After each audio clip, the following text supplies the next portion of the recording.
आज मैं आपको माता लक्ष्मी का एक ऐसा दिव्य संदेश सुनाने जा रहा हूं, जो केवल धन दौलत प्राप्त करने का मार्ग नहीं बताता, बल्कि यह भी बताता है कि घर में सुख, शांति, प्रेम, सम्मान और खुशियां कैसे लाई जा सकती हैं। मित्रों, दुनिया में हर व्यक्ति खुश रहना चाहता है।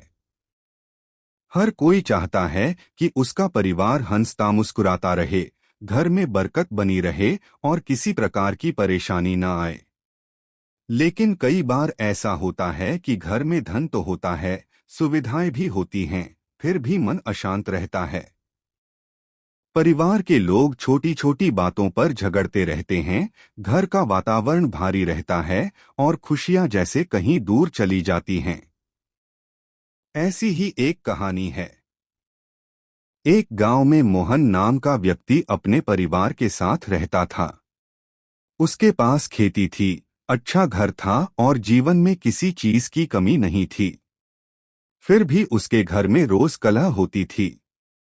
कभी भाई भाई में विवाद होता, कभी पति पत्नी में बहस होती और कभी बच्चों की बातों को लेकर तनाव बना रहता। धीरे धीरे घर की खुशियां समाप्त होने लगीं। घर में हंसी की जगह चिंता ने ले ली। एक दिन मोहन की वृद्ध मां ने कहा, बेटा, धन होने से ही सुख नहीं मिलता। यदि घर में प्रेम और सम्मान न हो तो माता लक्ष्मी भी अधिक समय तक नहीं ठहरती। मोहन ने पूछा, माँ, फिर क्या करें? माँ ने कहा, सच्चे मन से माता लक्ष्मी की आराधना करो, वे अवश्य मार्ग दिखाएंगी। उस रात पूरे परिवार ने मिलकर माता लक्ष्मी की पूजा की और प्रार्थना की। हे माता, हमें बताइए कि हमारे घर में खुशियां कैसे लौटें। कहते हैं कि उसी रात माता लक्ष्मी ने मोहन को स्वप्न में दर्शन दिए। माता ने कहा, वत्स, तुम लोग समझते हो कि मैं केवल सोना चांदी और धन देने वाली देवी हूँ, लेकिन मेरा वास्तविक स्वरूप उससे कहीं बड़ा है। मैं सुख, शांति, प्रेम, संतोष और समृद्धि का भी प्रतीक हूँ। माता ने आगे कहा, जहाँ प्रेम नहीं वहाँ मैं नहीं रहती, जहाँ सम्मान नहीं वहाँ मेरी कृपा नहीं टिकती, जहाँ ईर्ष्या, क्रोध और अहंकार रहता है वहाँ खुशियां धीरे धीरे समाप्त हो जाती हैं। फिर माता लक्ष्मी ने घर में खुशियां लाने के कुछ दिव्य नियम बताए। पहला नियम, घर में प्रेम का दीपक जलाओ। माता ने कहा, हर दिन अपने परिवार के लोगों से प्रेम से बात करो। कई बार हम बाहर के लोगों से तो बहुत मधुर व्यवहार करते हैं, लेकिन अपने घर वालों से कठोर शब्द बोल देते हैं। यही सबसे बड़ी भूल है। याद रखो, कटु वचन तीर की तरह होते हैं। एक बार निकल जाए तो घाव छोड़ जाते हैं। जहां मधुर वाणी होती है वहां खुशियां अपने आप आने लगती हैं। दूसरा नियम, माता पिता और बुजुर्गों का सम्मान करो। माता लक्ष्मी ने कहा, जिस घर में बुजुर्गों का सम्मान होता है वहां देवताओं का आशीर्वाद बना रहता है। बुजुर्ग घर की जड़ होते हैं। यदि जड़ मजबूत हो तो पेड़ हमेशा हरा भरा रहता है। माता पिता की सेवा करने वाला व्यक्ति जीवन में कभी दरिद्र नहीं होता। तीसरा नियम, घर को स्वच्छ रखो। माता ने कहा, स्वच्छता मुझे अत्यंत प्रिय है। जिस घर में साफ सफाई रहती है वहां सकारात्मक ऊर्जा का वास होता है। लेकिन केवल घर की सफाई ही नहीं, मन की सफाई भी आवश्यक है। मन में द्वेष, ईर्ष्या और घृणा जमा हो जाए तो खुशियां दूर चली जाती हैं। चौथा नियम, अन्न का सम्मान करो। माता लक्ष्मी ने कहा, अन्न मेरा ही स्वरूप है। जो लोग भोजन की बर्बादी करते हैं वे अनजाने में बरकत को दूर कर देते हैं। भोजन बनाते समय और खाते समय भगवान का स्मरण करना चाहिए। पांचवा नियम, घर में भगवान का नाम लो। माता ने कहा, जहां प्रतिदिन भगवान का स्मरण होता है वहां नकारात्मक शक्तियां प्रवेश नहीं कर पाती। सुबह और शाम कुछ समय भजन, प्रार्थना या मंत्र जाप के लिए अवश्य निकालें। इससे घर का वातावरण पवित्र बनता है। छठा नियम, क्रोध पर नियंत्रण रखो।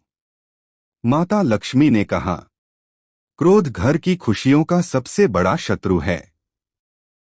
एक क्षण का क्रोध वर्षों के प्रेम को नष्ट कर सकता है। इसलिए बोलने से पहले सोचो और प्रतिक्रिया देने से पहले धैर्य रखो। सातवां नियम, जरूरतमंदों की सहायता करो। माता ने कहा, दान केवल धन का नहीं होता, दान समय का, प्रेम का और सहयोग का भी होता है।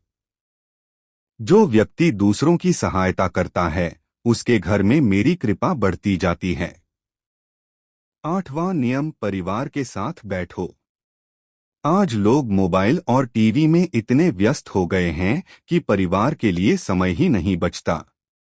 माता ने कहा, दिन में कुछ समय ऐसा होना चाहिए जब पूरा परिवार साथ बैठे, बातचीत करे और एक दूसरे का हाल जाने। यही समय रिश्तों को मजबूत बनाता है। नौवां नियम, संतोष को अपनाओ। माता लक्ष्मी ने कहा, असंतोष मनुष्य को कभी खुश नहीं रहने देता। जिसके पास जो है उसका सम्मान करो और ईश्वर का धन्यवाद करो। संतोष सबसे बड़ा धन है। 10वां नियम, घर में सकारात्मक बातें करो। बार बार दुख, असफलता और नकारात्मक बातों की चर्चा करने से वातावरण भी वैसा ही बन जाता है। अच्छे विचार, अच्छी बातें और अच्छे संस्कार घर में खुशियों का मार्ग खोलते हैं। मित्रों, माता लक्ष्मी का संदेश सुनकर मोहन और उसका परिवार बदल गया। उन्होंने एक दूसरे से प्रेम से बात करना शुरू किया, बुजुर्गों का सम्मान बढ़ाया, घर को स्वच्छ रखा, प्रतिदिन भगवान का स्मरण किया, जरूरतमंदों की सहायता की। धीरे धीरे उनके घर का वातावरण बदलने लगा। जहां पहले झगड़े होते थे, वहां अब हंसी सुनाई देने लगी। जहां पहले तनाव था, वहां अब शांति आने लगी। और सबसे बड़ी बात, पूरे परिवार के चेहरे पर संतोष और खुशी दिखाई देने लगी। तब माता लक्ष्मी ने पुनः स्वप्न में आकर कहा, वत्स, मैंने तुम्हें धन से अधिक मूल्यवान वस्तु दी है। मैंने तुम्हें परिवार की एकता, प्रेम और खुशियां दी हैं। मित्रों, यही माता लक्ष्मी का वास्तविक संदेश है। धन कमाना महत्वपूर्ण है, लेकिन उससे भी अधिक महत्वपूर्ण है घर में प्रेम बनाए रखना। बड़ा घर होना आवश्यक नहीं, घर में बड़ा दिल होना आवश्यक है। महंगी वस्तुएं होना जरूरी नहीं, परिवार में अपनापन होना जरूरी है। क्योंकि जहां प्रेम है, वहां शांति है। जहां शांति है, वहां सुख है। जहां सुख है, वहां समृद्धि है। क्यों क्यों? और जहां ये सब हैं, वहां माता लक्ष्मी स्वयं निवास करती हैं। अंत में माता लक्ष्मी का दिव्य संदेश, अपने घर को मंदिर बनाओ, अपने व्यवहार को पूजा बनाओ, अपने शब्दों को मधुर बनाओ और अपने हृदय को प्रेम से भर दो। तब खुशियां तुम्हारे द्वार पर स्वयं आकर दस्तक देंगी। जय माता लक्ष्मी, जय महालक्ष्मी। धन्यवाद। लेखन व प्रस्तुति दीपक कुमार।